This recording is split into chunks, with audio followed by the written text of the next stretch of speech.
guys, and welcome to Trucking Along with Kiersey. That's me. And that meowing thing down there, that's Goofball, my cat. I got a special request to give some tips and information about TNT training at Prime. You're pretty much going to learn how to do the hours of service and how to use our Qualcomm.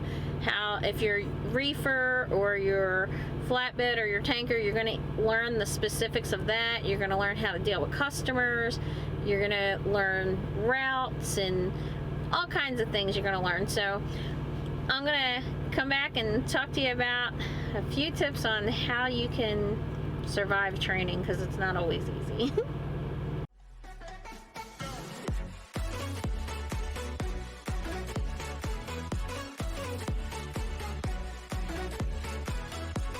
There's a few things you need to learn about TNT team training. First off, get rid of all your expectations. You may not get to pick your trainer. You may not have a great time. You may have a trainer who's grouchy or miserable. You might not like the same music. You might not be compatible at all. But just because all these other personality conflicts are in the mix does not mean you can't learn.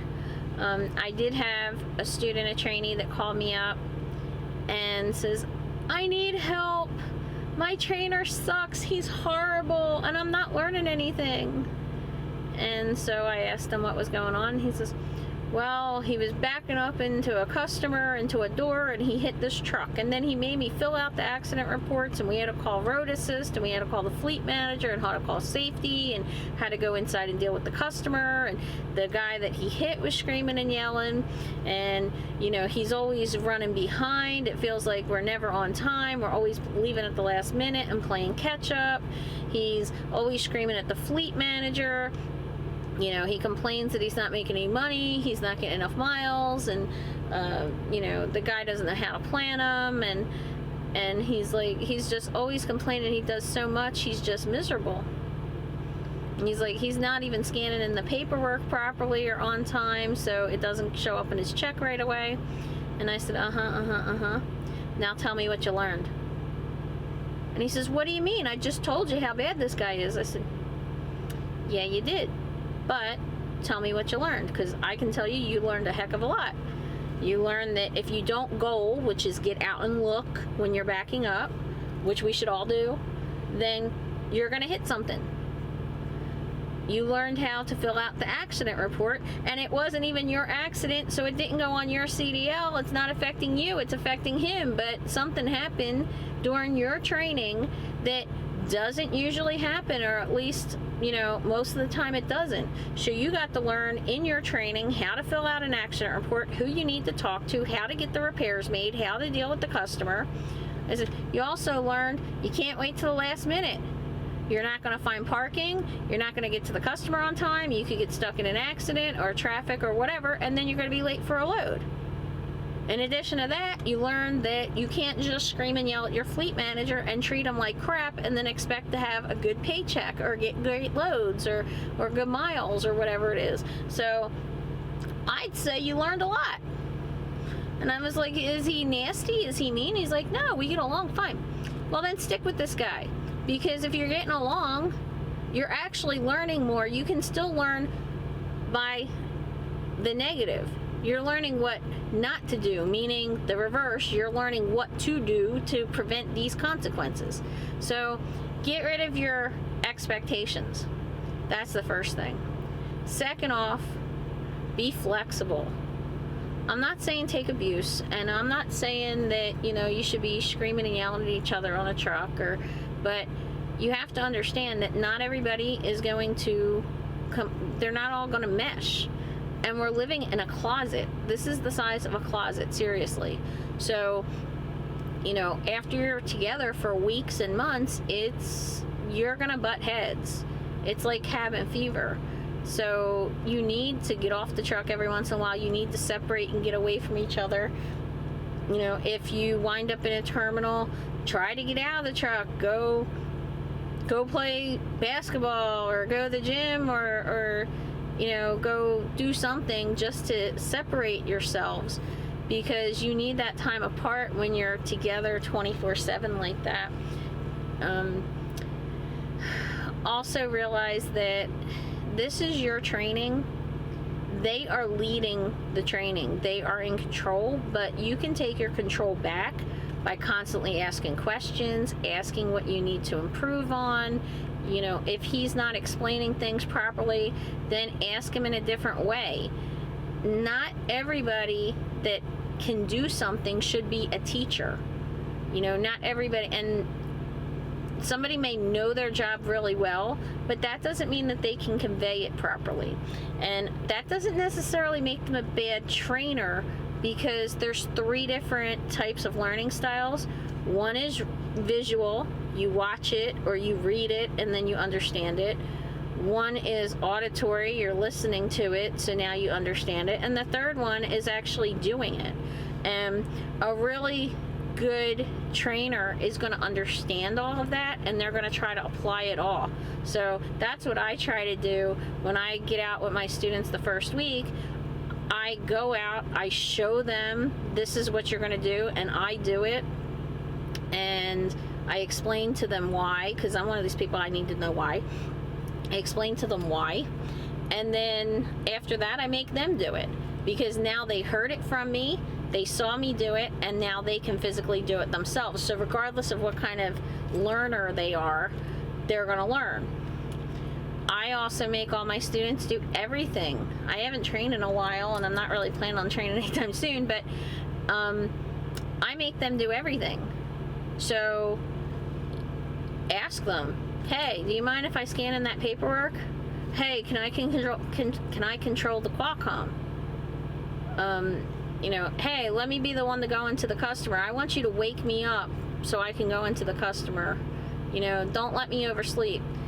And those are just some of the things that you can do. Like, don't watch them put in the load bars, or don't just watch them secure down the load on the flatbed. Make sure you go do it. Ask them, how are you doing this? Why are you doing this? And even if they're just driving down the highway, if you see them shifting or you see them putting on the jakes, ask them questions.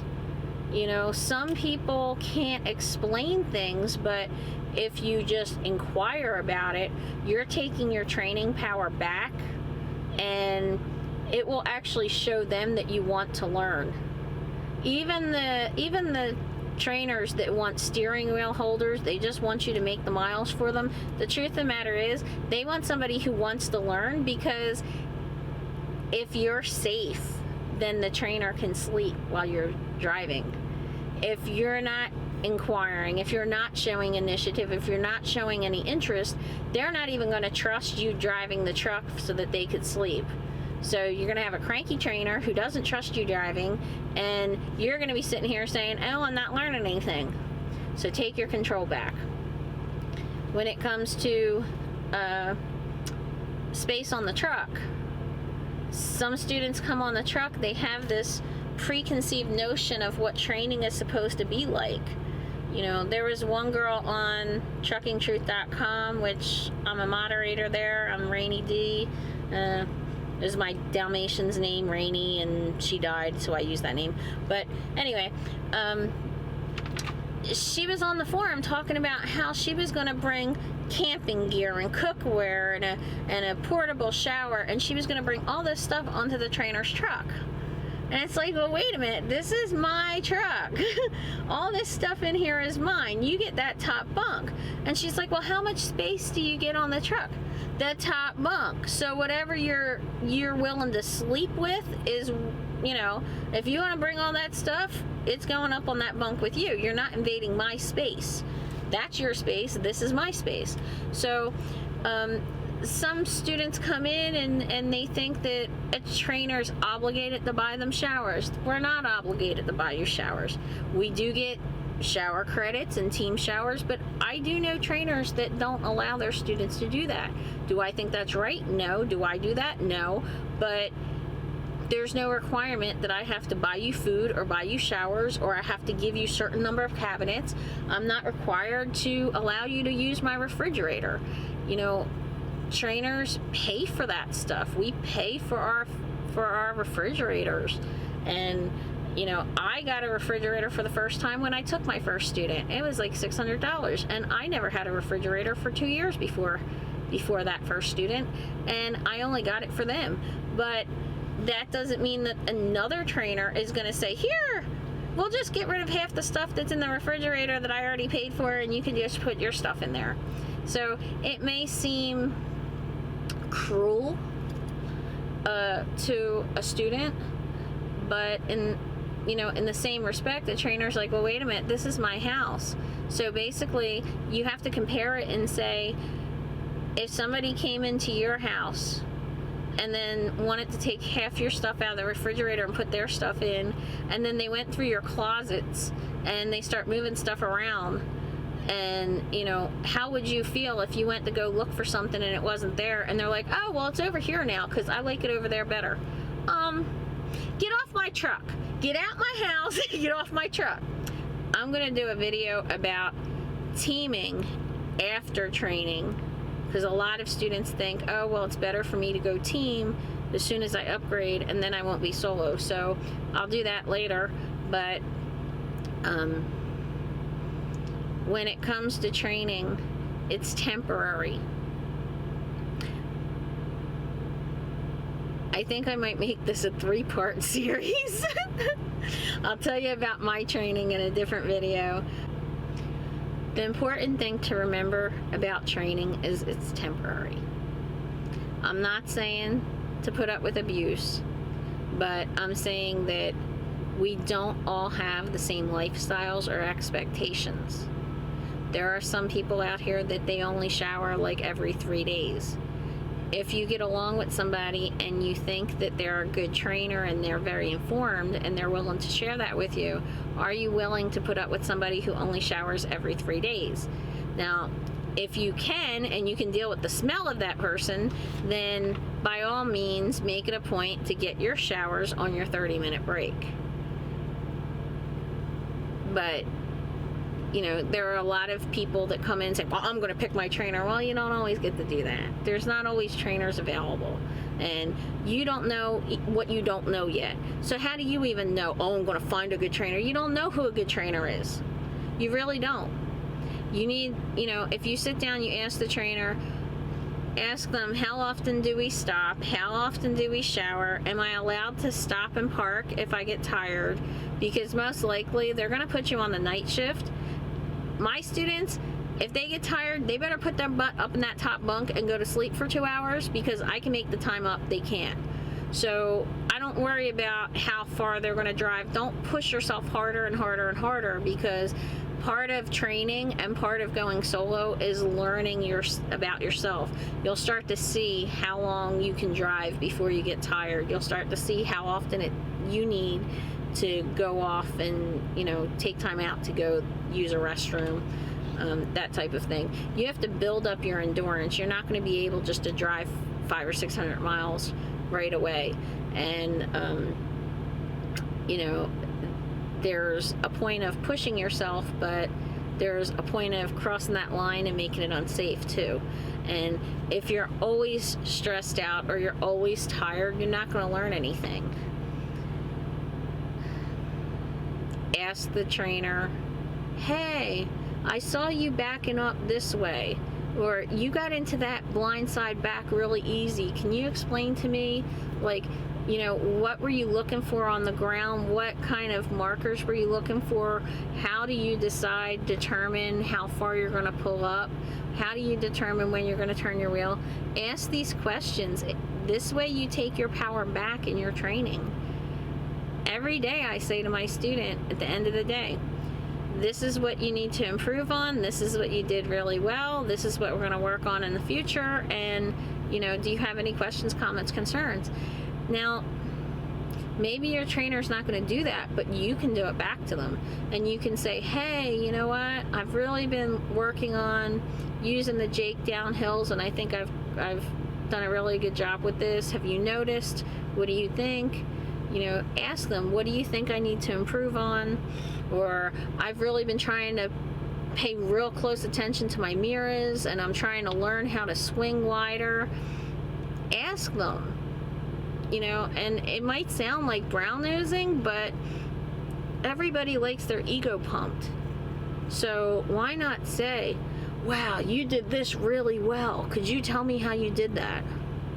Come on, you catch more flies with honey than with vinegar, so put on the charm.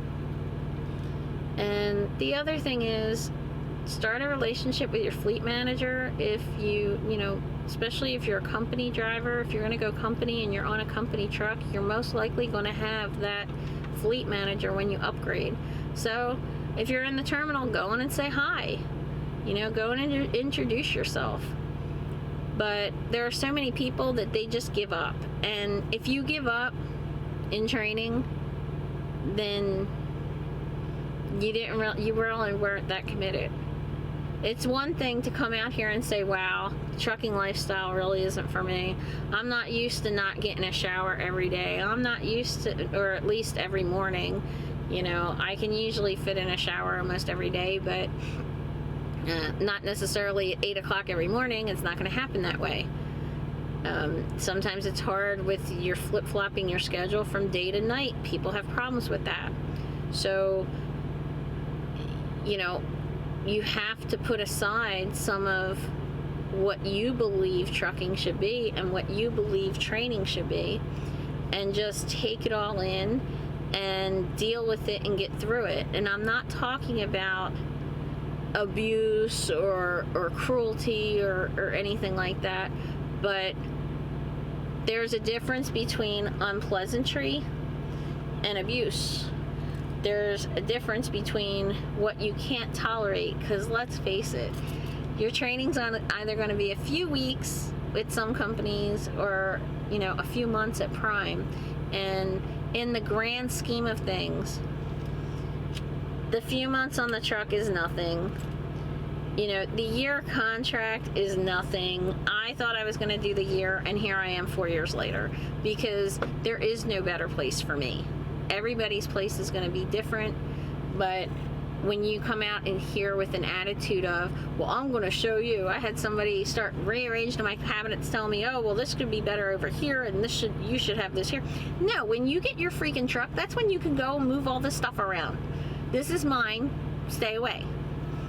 So I'm going to do another video on, talk to you about what my training was like as a student, because I'm new enough that I remember how bad it was in my situation, and experienced enough that I can tell people what kind of mistakes I made, and hopefully that they'll not make those same mistakes. But I'll probably also do a third video on why you shouldn't go teaming as a newly upgraded driver. I think that's a really bad scenario.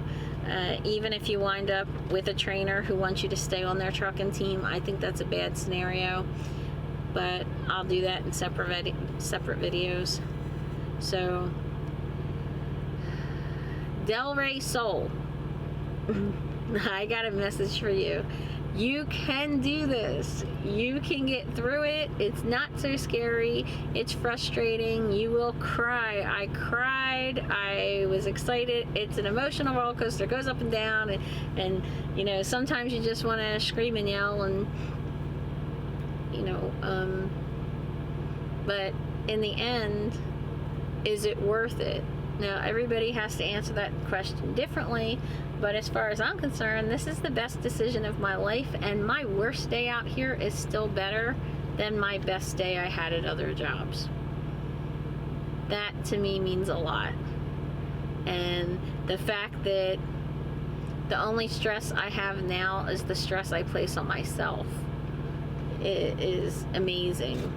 And that's something that I can't express in a way that you would understand it, but basically I'm in such control that the only time I'm stressed out is if I decide to sleep a couple hours later than I should have, and now I'm rushing.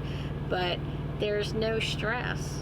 After you get to a certain point, the learning it is hard. I'm not gonna lie, it's hard.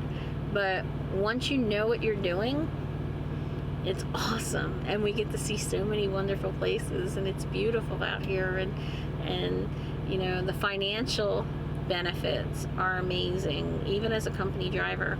So with all that said and done,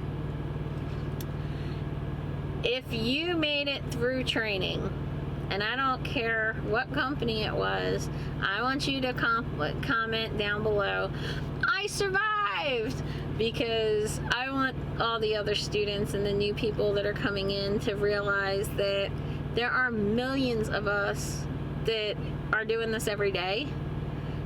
How do you think we got through it? We all got through this, which means you can too. The only reason somebody doesn't get through training, the only reason somebody doesn't get through their first year is because they had a bad attitude. They wanted to change trucking to fit them rather than them being flexible enough to fit into trucking, or they just had this attitude where they wanted everything handed to them, or they wanted to have, you know, their poo-poo patted all the time, and that doesn't always happen either. But anyway, I hope this helps, and I'm gonna record the other videos, and hopefully they'll help you too. Bye, and thank you for trucking along with Kiersey. I hope to see you out here trucking along. Bye.